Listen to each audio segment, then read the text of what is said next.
Is it running? Yes. We're back on record? Oh. Yes, sir, you're recognized. First, Mr. Chairman, members of the board, I want to, full disclosure situation, I happen to be vice chairman of this organization that's making the presentation, so I want you to know that, the concept of full disclosure. And the reason why I suggested that we hear about this is because it's obviously, as you will hear, a big problem in our country today, and it affects both employers and employees, and it affects obviously somebody like the city, the amounts of money that they have to spend on the performance of their employees, and as far as employees are concerned, about how it affects their families when they get on these particular drugs, and also from our standpoint, when we have a disability or an accident and people get on the drugs, that's a cost factor to our pension fund as far as if there's a total disability situation. So that's why I thought this would be a good presentation.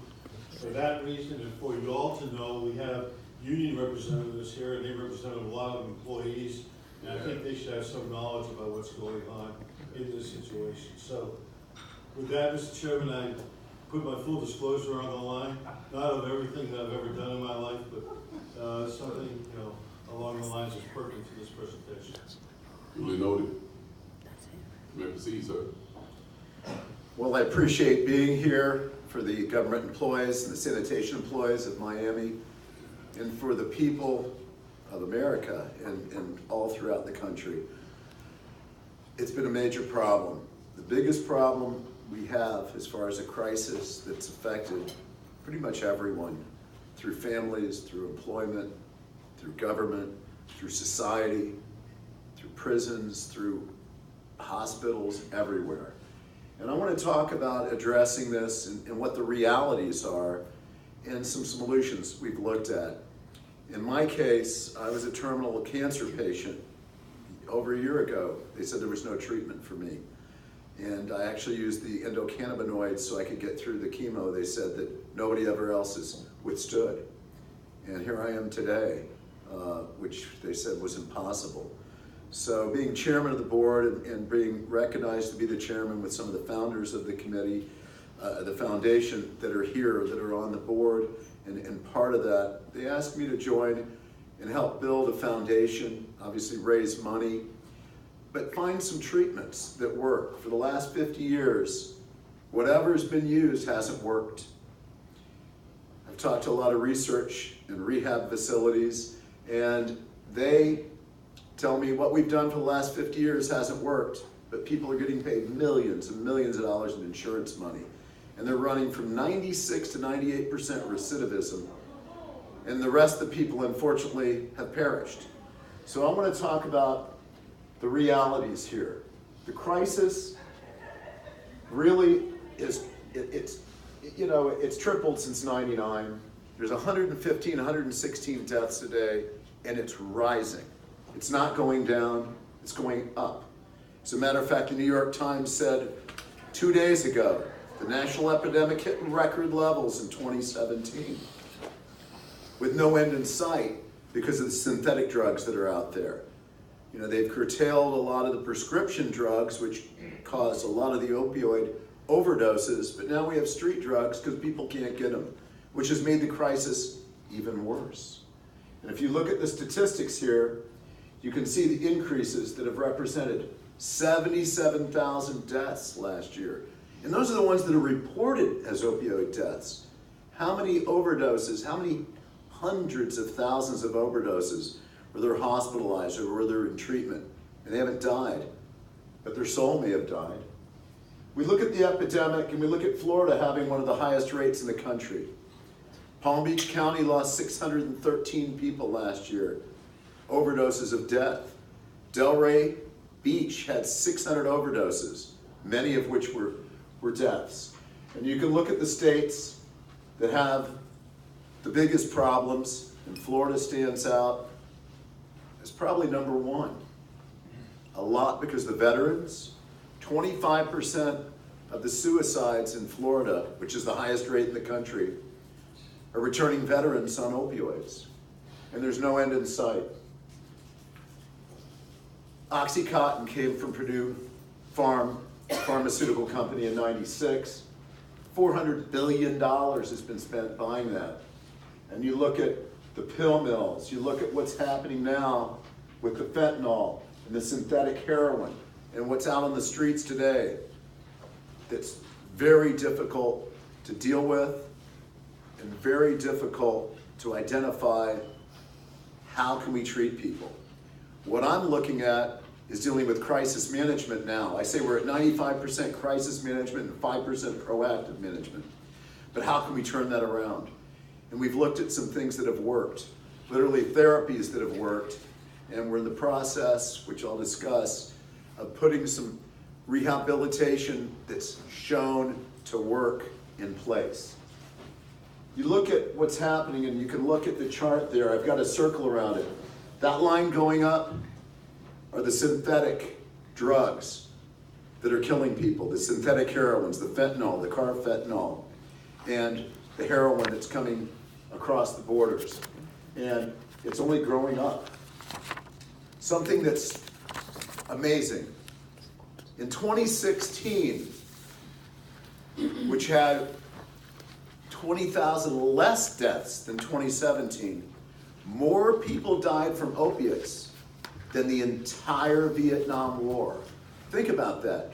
That was in 2016. We had more deaths that were reported from opiates than the entire Vietnam War, and it went up 22,000 last year with no end in sight.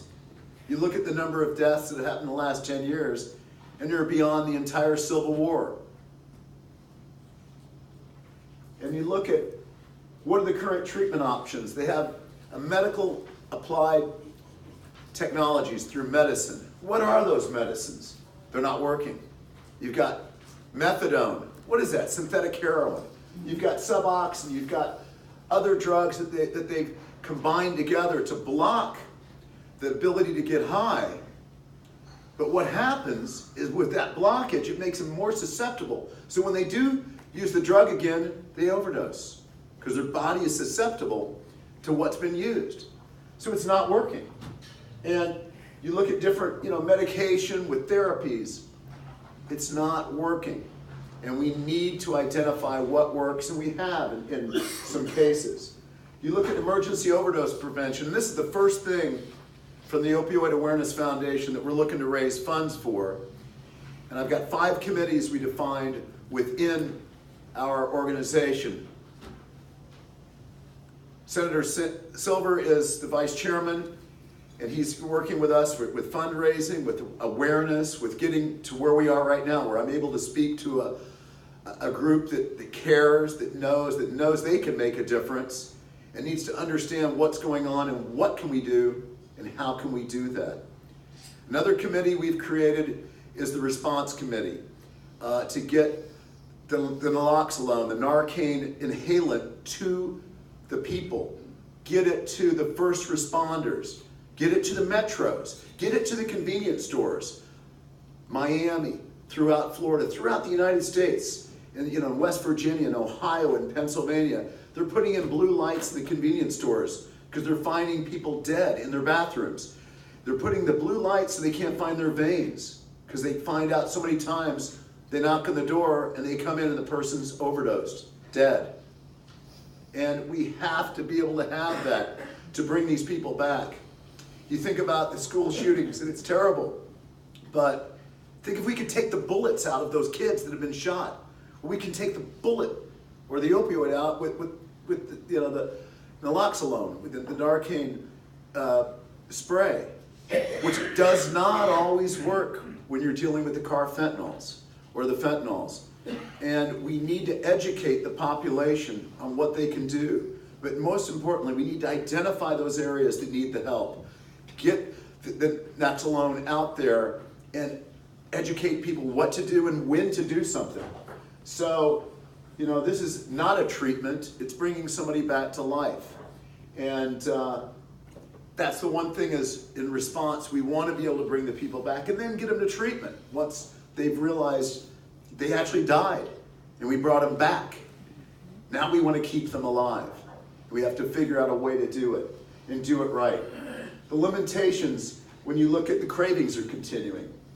The recidivism rate, I said it's 96 and 98%. As I said to one of the rehab people who wants to change what they're doing because they're collecting money and they're feeling guilty, because they said, 96 to 98% recidivism comes back, and the rest of the people are gone because they died, they overdosed. And what's in between that? Nothing. Millions of insurance dollars going to what? I'm going to give a very scary example of what's happened in Delray Beach, where I live. These sober homes, they lock the kids, a lot of them from Midwestern families. They're locked in a room, they get insurance money until they can't anymore. But when they go on a leave, they have a broker try to give them an opioid for free, so they can't come back in, and they get Baker acted for 3 days. And then they can't come back because they give them a benzodiazepine, which they can't come back because it's in their system. So they get another 3 days at triple the insurance rates. And the scariest part of that is the people that live in the neighborhood see this. They see the kid's face come and go. Then they see him leaving with a suitcase. Insurance ran out. Probably didn't even tell their parents what's happening. But guess what? They see in the paper that person overdosed that night because they had nowhere else to go. And that's what happened over and over and over again. So you look at what has worked. Canada did a program. They've done a couple of programs. One, they had 1,000 opioid addicts. They got 57% off of opioids without withdrawals. The other 97% reduced their usage. 57% got off without withdrawals. Never heard of. We haven't been able to do that in America because the Schedule I with marijuana, and it wasn't marijuana that did it, it was the cannabinoids that did it. They didn't smoke it, they took it as a tincture or orally, and it was monitored. But it worked, and we're looking at making that work here.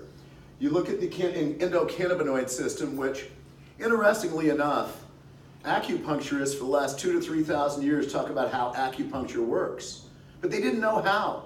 Just in the last 4 to 5 years, they realized acupuncture works as a homeostasis for the body because of the endocannabinoid system. And we're finding that for a lot of things because there are more cannabinoid or endocannabinoid receptors than there are opioid receptors.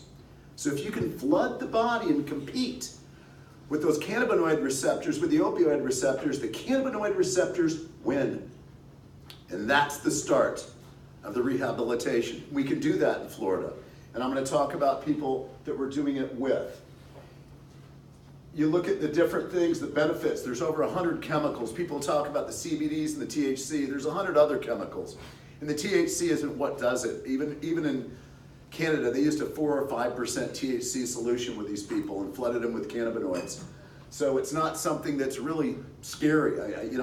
Unfortunately, we've got a kind of a blockage out there. I don't know. They look at this as a major drug. We're looking at a plant, like most things, and what can we extract from that can help people holistically, organically, and naturally.